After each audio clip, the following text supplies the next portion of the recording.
ចាថ្ងៃនេះខ្ញុំមកបេះស្លឹកជីណាចាបេះជីកាត់ជីកាត់ជីចាកាត់ជីយលក់ជីហ្នឹងជីគេហៅជីរណាចាជីរណាអូនអើយអត់ដឹងដាំអីទេនៅផ្ទះអញ្ចឹងមានតែដាំទឹកកប៉ុកនៅក្នុងឧស្សាហ៍យើងទៅណាគាត់ដោះដូរបានទិញម្ហូបទិញពងទាយកជៀនឲ្យកូនហូបចឹងណាចាហើយមួយហ្នឹងសុខភាពយើងហ្នឹងវាមិនសូវល្អផង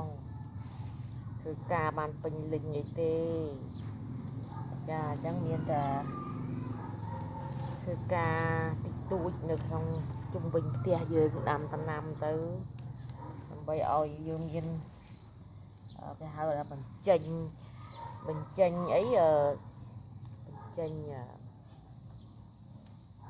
ញើសចាដូចហាត់ប្រាណអញ្ចឹងណាបងប្អូនចាហាត់ប្រាណនេះហាត់ប្រាណហើយបានលុយហាត់ប្រាណហើយបានលុយដើម្បីនឹងយកទិញអ្វីដែលជួយដល់គ្រួសារចានេះជីរណាហើយជីរណានេះមានគ្រាប់វាគ្រាប់ហ្នឹងរោយវាវិញដូចថាយើងបេះហើយអញ្ចឹងយើងរោយចឹងឃើញទេចានេះក្របវានេះក្របវាអញ្ចឹងយើងរោយចឹងវិញណារោយវាចឹងក៏មិនទៅដោះបន្តទៀតចឹងវាដោះមកបន្តទៀតចារោយទៅ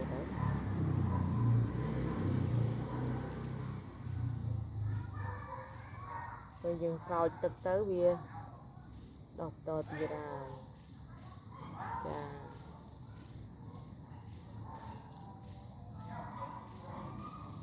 ហើយ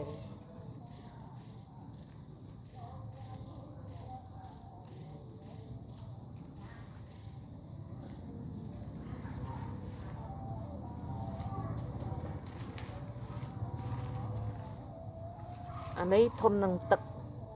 ជីអាណាណាវាទឹកច្រើនក៏អត់ងាប់ដែរហើយក៏តលិចអានេះតលិចអានេះមកងាប់ត្រឹមតែអីអត់ងាប់ទេហើយដាំបានយូរដាំកាត់ចឹងហើយវាលាស់ផ្នែកមកទៀតចឹងណាចាហើយជួយចង់និយាយថារាំងកន្លះខែបានស្រោចទឹកអីក៏អាចនេះដែរក៏អាចវាអត់ងាប់ដែរចាវាអត់ងាប់ទេអញ្ចឹងខ្ញុំជួយចិត្តដាំអាហ្នឹងលក់ព្រោះម្ដងដាក់លក់បានមួយឆ្នាំអីចឹងចាបាយ